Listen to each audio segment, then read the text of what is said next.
Art galleries and markets are no longer worth it and considered a scam. Let's talk about it. Not art as in the expression of the human soul. No, we're talking about art as in $6.2 million for a banana duct taped to a canvas. At one point, if you can believe it, there was beauty to art. There was storytelling and rebellion, things that involved emotion, but it's now become a return on investment situation which has withered the soul of most artists.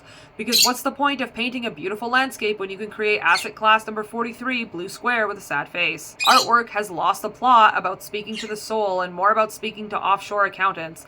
And if you think I'm exaggerating, just know that the biggest art buyers aren't people but investment funds. Art now has shareholders because nothing says creative spirit like quarterly earnings. When you walk into galleries, all you'll be met with is clean white walls with a subtle soft jazz and harder judgment. You walk in and feel like you need to whisper and apologize for even existing in the same space as these beautiful art pieces. The modern art market has a fun little feature called pay to play. You, the artist, spend months, maybe years, creating a body of work. You submit it to a gallery and they love it. And by love, I mean they'd love for you to pay $800 to $3,000 just to hang your art in their space for a week. No marketing, no guarantees, no foot traffic unless someone's mom gets lost looking for a coffee shop.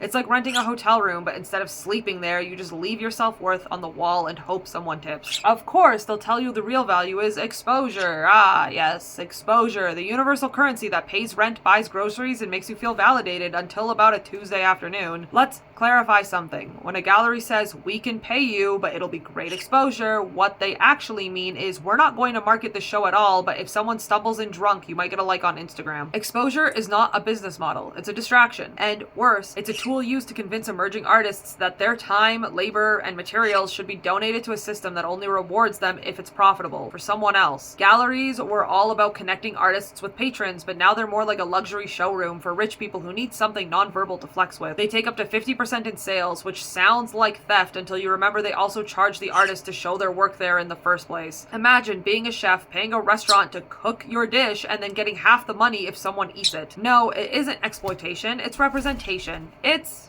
exposure. So let's say you bite the bullet and pay the fee. You've got your work on the walls. You even wore real shoes. Now here comes the gallery's marketing push. One Instagram story, a poorly formatted email to a mailing list of 34 people, and a flyer stapled to a corkboard at a vegan cafe just on the outskirts of town. And yet, when nothing sells, guess who gets blamed? You. It's not the gallery's fault no one came, your work just isn't commercial enough. Yes, because what the market really needs right now is another canvas that matches a couch. But it's fine. It's fine. Next time, I'll just paint some vague nude silhouettes in beige on beige with a whisper of beige. Something that says, I'm rich, but also sad, in a sexy kind of way. That should do it. You may be thinking, but isn't that how all retail works? Sure, except in retail, the store actually advertises the product, and they don't ask the supplier to also foot the electric bill. Now, imagine applying to a gallery with thousands of people and getting in, spending your very limited but hard-earned money on getting pieces ready for the show, and the company taking 20% commission only for them to be open 3 hours a day at lunchtime and closed on the weekends. I don't have a business degree, but even I, with a failed art conglomerate, can tell you that that is bad for business and a terrible way to get sales. Are you done chewing Shrek? This is what it's become for artists, and there is very little control that each individual artist has over these types of things. And some of those art pieces range from $5 to $6,000, and most of those pieces were still there by the end of the showing. There are now those galleries and malls shoveling out art that has no copyright or protection and are even free use, not to mention all the AI drivel printed onto canvases and sold for more than what they're worth to unsuspecting people who think, look how pretty. Yes, a lot of art should be pretty, but they should also have heart, which is where we're losing our core selves because we want pretty. We've lost the artist part of this process and only want to see things shoved at us for content or for money laundering or both. And I'm not saying all expensive art is money laundering. I'm just saying that if I want to quietly move $10 million full of cash, I'd use a sculpture of a half-melted shoe and call it Existential Drift number 6. The anonymity, unregulated prices, there is no inherent value except whatever someone literally says it is. It's almost like the entire system was designed for rich people to get richer and avoid paying taxes while pretending to care about culture. Which they don't. They care about auctions and moving money around in large quantities without looking suspicious. You would think that if they're going to move that much money around, they would at least invest in something they can explain looks pretty, but instead it's not about the quality, it's about the status and narrative behind it all, along with all the exclusivity, because even if I had $10 million to splurge on art, I would not be spending it on a melted shoe. If your friend from high school paints a powerful portrait of grief, it's worth exactly $0, but if someone from Yale paints a triangle with random splatters of paint and mumbles something about post-structural identity collapse, it's a vital cultural artifact. fact. In this world, confusion equals sophistication, and in the words of Einstein, if you can't explain something simply, then you simply do not understand it, and if you don't get it, you're not supposed to. You're part of the unwashed masses who think art is supposed to look good, you cuck. The art market isn't about art anymore, it's about asset diversification. You know, for when your real estate portfolio is too stable or your crypto is too ethical. Rich people don't buy art because they like it, they buy it because it can be flipped later, like sneakers, but sadder. Ever notice how every art description sounds like a horoscope written by someone on ketamine? They're like Harry Potter houses. This piece integrates the semiotics of space while exploring the anxiety of post-capital intimacy. Translation, they smeared glue on a yoga mat and called it a day. But the more incomprehensible it is, the more valuable it becomes, because nothing says art like making regular people feel too dumb to ask, wait, is this just a mop nailed to a ceiling? Those are just the galleries that you're trying to get into. We also have things like art markets, as in in-person vendor events, pop-up markets, local art fairs, craft booths, just to name a few, which artists rent a table, show up with their work, and try to sell to passerbys who mistake their oil paintings for a coaster. You haven't fully suffered as an artist until you've paid $250 to sit in a windy parking lot for 6 hours while someone asks if your original painting is a placemat. Welcome to the thrilling world of art markets, where hope goes to die and everyone walks away with carpal tunnel and $18 in sales. You apply to 30 markets in the span of 4 months with the prayers of getting into at least 3 of them, only to realize the ones you did get into are all on the same weekend, meaning you now have to play Russian roulette to decide which markets to sell your work to. But don't worry, there's another one next week. First, let's talk about booth fees. The charming little charge that ranges from, I don't know, like $75 to $400, depending on how many yoga moms live nearby. You pay to show up, you pay to sit outside, you pay to bring your own tent, table, chair, signage, and therapy-grade optimism. What do you get in return? A spot between a woman selling resin coasters shaped like boobs and a guy who 3D prints dragons that everyone and their mom owns without even sanding it down or even painting it. But it's great exposure. Now, here's the best part. The organizers forget to advertise. Oh, sorry, they say. We posted it on Facebook, they say. A Facebook page with 72 followers, last updated in 2019, with a profile picture that still says coming soon. You arrive expecting a crowd, but instead you find 3 confused dog walkers and a child trying to steal a sticker. And if someone stops by your booth, they'll bless you with one of these. My niece paints too. You should meet her. She's 8. Wow, $40. I could just make that myself. Do you have this but in a teal, but also like with a wolf on it? This is beautiful. I'll come back. They won't come back. Or my personal favorite, they make eye contact, say beautiful work, and walk away holding a free magnet from the booth beside you. It's a masterclass in humiliation, and you're the keynote speaker. Someone will try to haggle, someone will ask if you can do a custom portrait right now, a child will touch everything with their sticky, grubby hands and walk away holding a $12 sticker.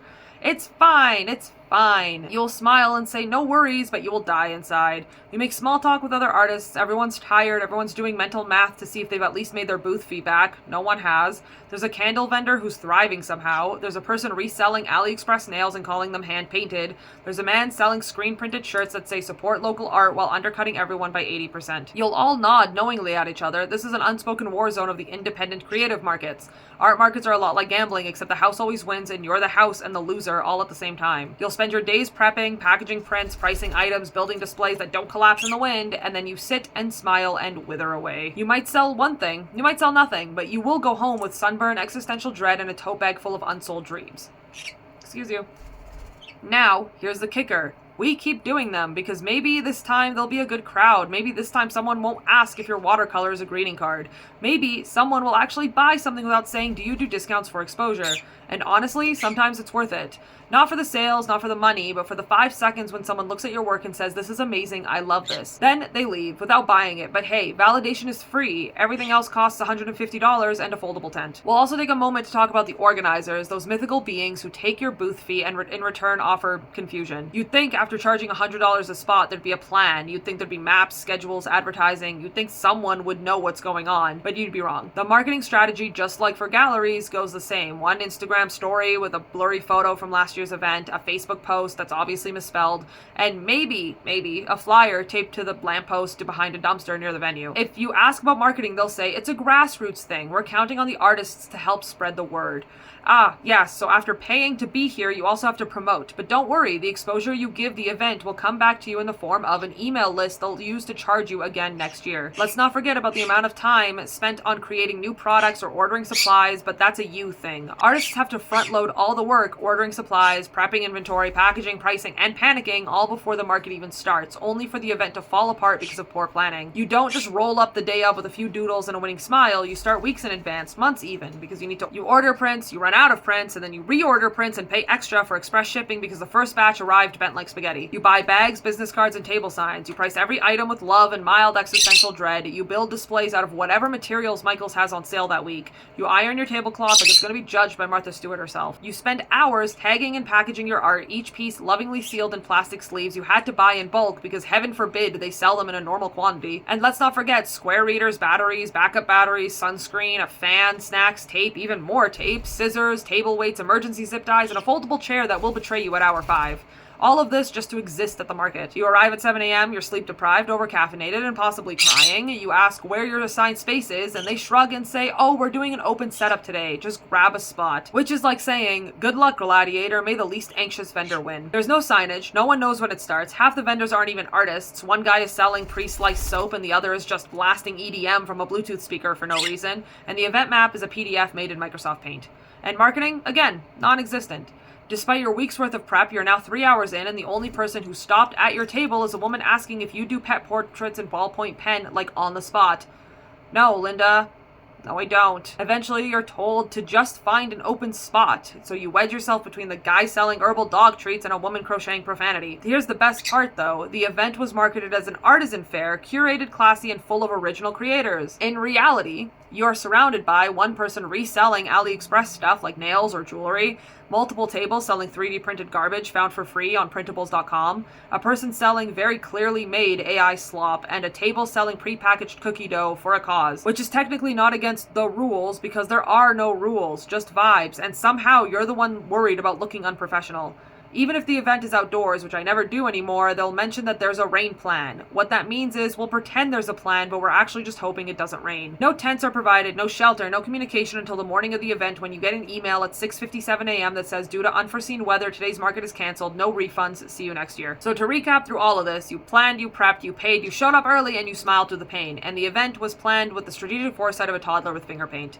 And yet, you're the one apologizing for not making sales. Because the system doesn't care if you succeed, it cares that you paid upfront. It's over now. You made 3 sales, 2 were to other vendors, and 1 was a pity buy from a friend who felt bad you weren't getting any sales. You pack everything up, you bruise your shin on the folding chair, you drive home in silence, covered in sweat, glitter, and self-doubt. And on your way home you think, maybe next time I'll do better. Maybe I just need new signage. Maybe I need a square reader that doesn't crash every time someone blinks at it. Because you, dear artist, have hope. And hope is the most exploitative part of the art market industrial complex. Art markets are beautiful. They're communal. They're full of creativity, resilience, and light. And they're also a pyramid scheme. They're built entirely out of canvas, chaos, and folding chairs from Costco. Art markets. Come for the opportunity, stay for the emotional damage. And if you're lucky, maybe cover gas money and your unpaid intern who you've bribed with sexual favors to help you at your booth. See you at the next one. Subscribe for more regret, realism, and hot glue trauma. Bye, everyone.